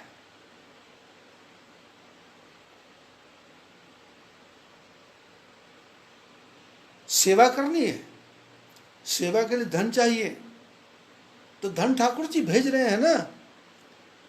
ये बद्रीनाथ में कुबेर भगवान बैठे हैं, वो किसके लिए बैठे हैं? मेरे लिए बैठे हैं, आपके लिए बैठे हैं, हम सबके लिए बैठे हैं।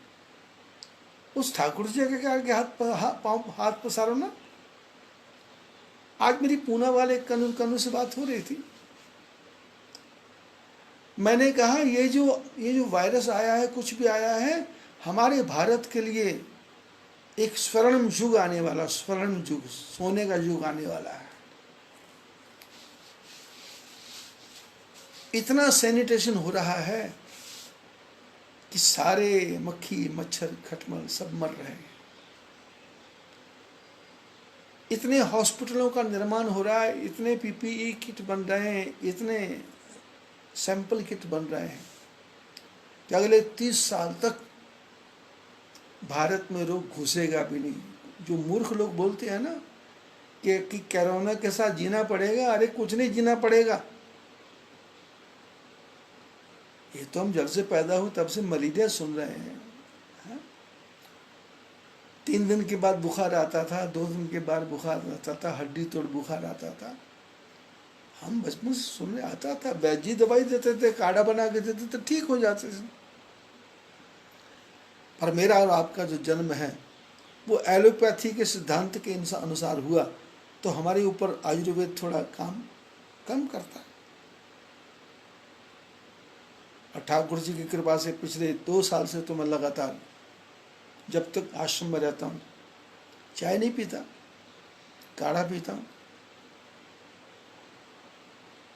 काली मिर्च है, तुलसी के पत्ते हैं, लौंग है, इलायची है, मग है, मुलट्ठी है, सौंठ है, और उसमें नींबू निचोड़ के थोड़ा सा नमक डाल के डेली काढ़ा बना के पीते। और शरीर की इम्यूनिटी को बनाने के लिए जो मैं आपको बता रहा हूँ, आप सब पियोगे तो आपको लगेगा स्वयं स्फूर्त हो गया। आप सबके घर में मिक्सी होगी, नहीं तो सिलबट्टा होगा।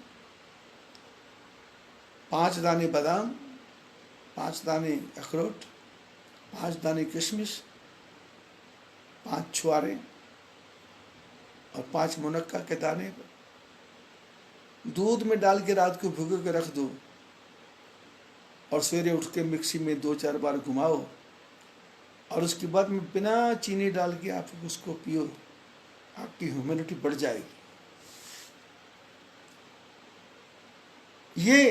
ये टेक्निक मैं सीख के आया हूँ भीलवाड़ा से, राजस्थान से, भीलवाड़ा से। हमारे एक शिष्य है सौम्या अग्रवाल, उसके पिताजी संजय अग्रवाल, उसके दादाजी प्रहलाद, उसकी दादी प्रेमाबाई। तो सौम्या ने मेरे को ये, उसके घर में गया तो उसने कहा मैं आपको पिलाता हूँ, उसने बनाया, तो टेक्निक सीख के आया। तो आपकी इम्यूनिटी बढ़ेगी, आपकी शक्ति बढ़ेगी आपके अंदर। आपको ये दवाइयाँ खाने की क्या ज़रूरत है।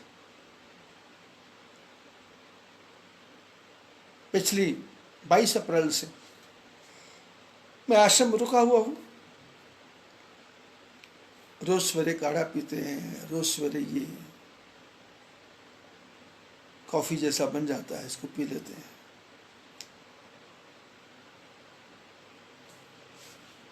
और आश्रम के अंदर ही 4 किलोमीटर घूम लेते हैं, और घूमते घूमते कान से लगा करके अपना मोबाइल तो महाभारत की कथा सुन रहे हैं। 101 एपिसोड हैं,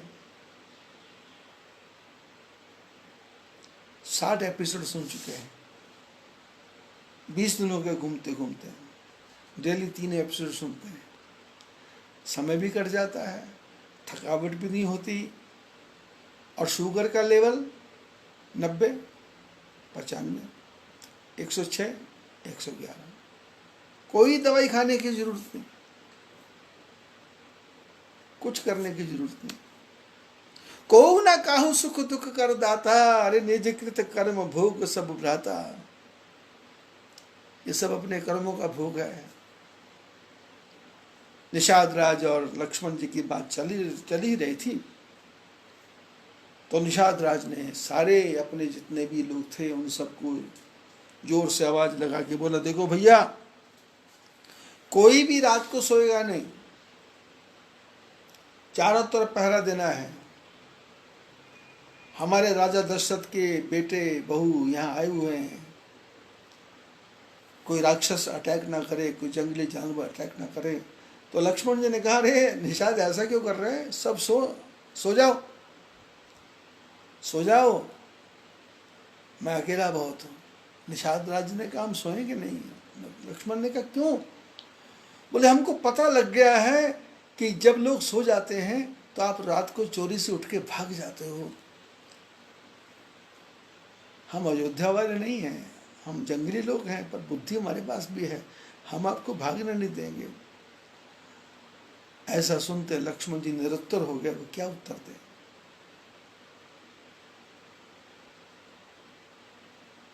लक्ष्मण जी बात कर रहे थे राम जी के बारे में, निषाद राज बात कर रहे थे राम के बारे में, और उनके पास में एक छोटा सा जो नौका चलाने वाला केवट था वो पास में बैठा हुआ था। वो बड़े बात ध्यान से सुन रहा था कि भाई ये किसके बारे में बात कर रहे हैं। कभी विष्णु की बात आती है, कभी नारायण की बात आती है, कभी शंकर की बात आती है, क्योंकि सत्संग हो रहा था लक्ष्मण जी का, निषाद राज का, तो भगवान की चर्चा। कभी शेषैया की बात आती है, कभी वैकुंठ की बात आती है। तो केवट विचार करता है कि ये राम लक्ष्मण जो है ये भगवान है, और यदि प्रभु की कृपा हो जाए और ये कहीं मेरी नौका पे बैठ जाए तो मेरी तो जिंदगी संवर जाएगी, मेरी तो जिंदगी बन जाएगी। लेकिन करूं तो क्या करूं। तो इतने में बात करते करते लक्ष्मण जी ने निषाद को बताया कि देखो मेरे पिताजी राम जी को राज्य देने वाले थे, लेकिन मेरी माता कैकेयी को किसी समय मेरे पिताजी ने 2 वरदान देने को बोला था। तो मेरी माँ ने 2 वरदान में, एक वरदान में भरत को राज्य मांग लिया और दूसरे वरदान में राम जी को वनवास मांग लिया, और ये वरदान के कारण ही झगड़ा पड़ा है। और भाई साहब पिताजी की माता जी की इच्छा पूर्ण करने के लिए जंगल में आए। अब केवट ने जैसे ये बात सुनी तो केवट का दिमाग खटक गया।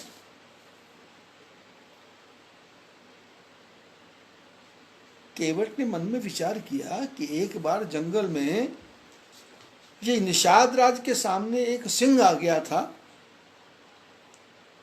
और मैंने उस समय आकर के उस सिंह को मार करके निषाद राज के जीवन की रक्षा की थी। और निषाद राज बहुत खुश हुआ था, प्रसन्न हुआ था। तो इसने उसको मेरे उस समय कहा था कि केवट जो मांगना है मांगने। मैंने कहा नहीं, आपका आशीर्वाद है। तो निषाद राज ने कहा कभी कोई आवश्यकता हो तो तुम मेरे को बोलना, मैं तुम्हारी इच्छा पूर्ण करूंगा। केवट आज बहुत प्रसन्न हो गया कि आज वो वरदान मेरे काम आएगा, क्योंकि कैकेयी ने समझा दिया था कि वरदान का फायदा लेना चाहिए, तो आज मैं भी फायदा लूंगा, आज फायदा वरदान का लाभ लूंगा मैं।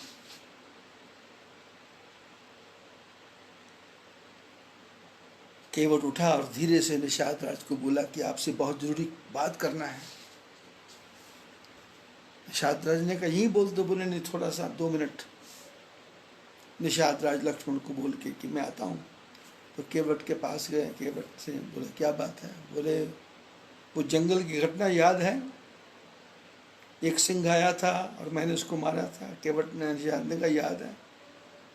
बोले आपने मेरे को कहा था वरदान देने के लिए। निषाद राज ने कहा बोला था। तो बोला मेरे को मेरा वरदान दो। निषाद राज ने कहा पागल हो गया क्या, घर में मेहमान आए हुए हैं, अतिथि आए हुए हैं। इसने कहा नहीं नहीं, मैं नहीं जानता अतिथि। अब निषाद ने कहा कि इस समय बहस करके क्या फायदा भाई, ठीक है बोलो क्या चाहिए वरदान। इसने कहा मेरे को कोई ज्यादा वरदान नहीं चाहिए, मेरी ये इच्छा है कि कल को गंगा नदी के में कोई भी नौका लेके नहीं आएगा। कल को गंगा में कोई भी नौका लेके नहीं आएगा, सब अपनी नौकाएं छुपा देंगे।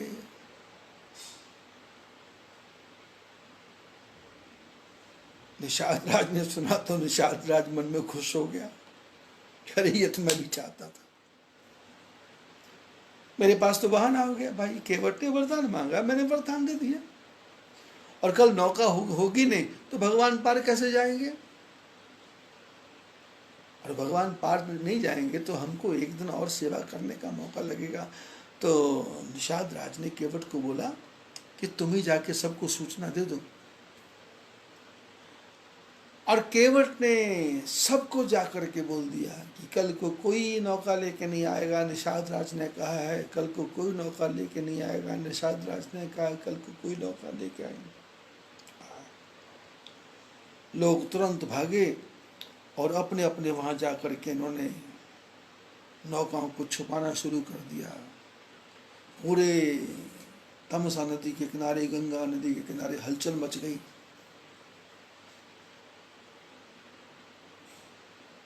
गंगा नदी में कोई भी नौका नहीं रही, और केवट ने भी अपनी नौका गंगा के बीच में जाके खड़ी कर दी। गंगा के बीच में राम सो रहे हैं, लक्ष्मण निषाद राज ठाकुर जी की चर्चा कर रहे हैं। भगवान को सोने दो, और आप भी जो मैंने बातें की हैं इसका थोड़ा मनन करो,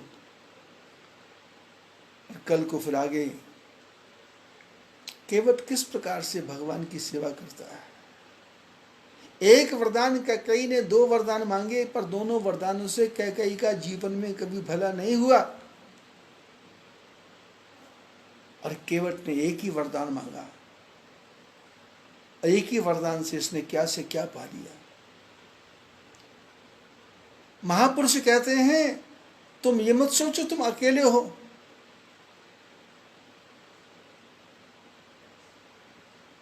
अकेला ही आदमी सब कुछ कर सकता है। ठाकुर जी अकेले थे। कौन कहता है कि जग में कर सकता नहीं कुछ अकेला, अरे लाखों में काम करता है सूरमा अकेला। कौन कहता है कि जग में कर सकता नहीं कुछ अकेला, लाखों में काम करता है सूरमा अकेला। आकाश में करोड़ों तारे हैं टिमटिमाते, अंधकार जग का हरता है चंद्रमा अकेला। होते हैं ओखली में लाखों ही धान के कण, लेकिन सभी को मूसल दल डालता अकेला। लोहे की पटरियों पर होते अनेक डिब्बे, लेकिन सभी को इंजन है खींचता अकेला। एक रोज शाहजहां के दरबार में अमर सिंह दम अपनी कटारी का दिखला गया अकेला। जापान में सजा के आजाद हिंद सेना जौहर सुभाष नेता दिखला गया अकेला। लंकापुरी जला के असुरों का मद मिटा के हनुमान राम दल में फिर आ गया अकेला। ठाकुर जी की कृपा हो तो आप अकेले ही काफी हैं। संसार से आशा रखना नहीं और संसार को निराश करना नहीं। संसार से आशा रखना नहीं और संसार को निराश करना नहीं, और इस संसार को बनाने वाले भगवान को अपने हृदय में उतार के रखना, उसके मंत्र का जप करना, उनका ध्यान करना। प्राण जावे मगर नाम भूलो नहीं, सुख में दुख में तड़पो नहीं, सुख में फूलो नहीं। सत्संग आपको सुना दिया, और ये अब YouTube में भी आ रहा है। YouTube में बद्री प्रेम सत्संग नाम से पोर्टल है, बद्री प्रेम सत्संग। जब आप उस पर बद्री प्रेम सत्संग करेंगे और क्लिक करेंगे तो 54 सत्संग, 54 दिन के सत्संग उसमें आ जाएंगे। और आपने कृपा ये करनी है कि उसमें लाइक का बटन दबाना है और सब्सक्राइब करना है, और उसके बाद में उसमें एक काले रंग की घंटी होगी, उसको बटन दबाना है। तो उससे क्या होगा, ये सत्संग फैलेगा। क्योंकि ये जो सत्संग मैं कर रहा हूँ ये सत्संग नहीं है, ये समाज में से बातें उठा उठा के जो लाया हूँ उसका एक मधुर मिश्रण बना करके मैं पेश कर रहा हूँ। ये सत्संग फेसबुक पे भी है। यदि आप मेरे व्हाट्सएप पे हैं, आपके पास नंबर आ गया है, और कई लोग नंबर डाल देते हैं पर अपना नाम नहीं डालते, तो फिर मेरे को उसको डिलीट मारना पड़ता है। तो इसलिए जो व्हाट्सएप नंबर आप भेजें तो उस पर अपना नाम डाल दिया करें तो सुविधा रहेगी। और ये सत्संग टेलीग्राम में भी है, यूट्यूब में भी है। कि अपना उद्देश्य है कि इस दुख की घड़ी में, कष्ट की घड़ी में, संकट की घड़ी में हम भगवान से प्रार्थना नहीं करते कि ये कोरोना जाए आए, क्योंकि ये है ही नहीं, रोग तो कोई है ही नहीं। ये तो भगवान के लोगों को यहाँ से ट्रांसफ़र करने का तरीके हैं। हमारा आपका नंबर नहीं है तो हमारा आपका कुछ नहीं बिगड़ सकता। भगवान की भक्ति करो, और फेसबुक पे है तो इसको शेयर करो अपने मित्रों के साथ में, जिससे ज़्यादा से ज़्यादा लोग सुने। बोलो बद्री विशाल भगवान की जय।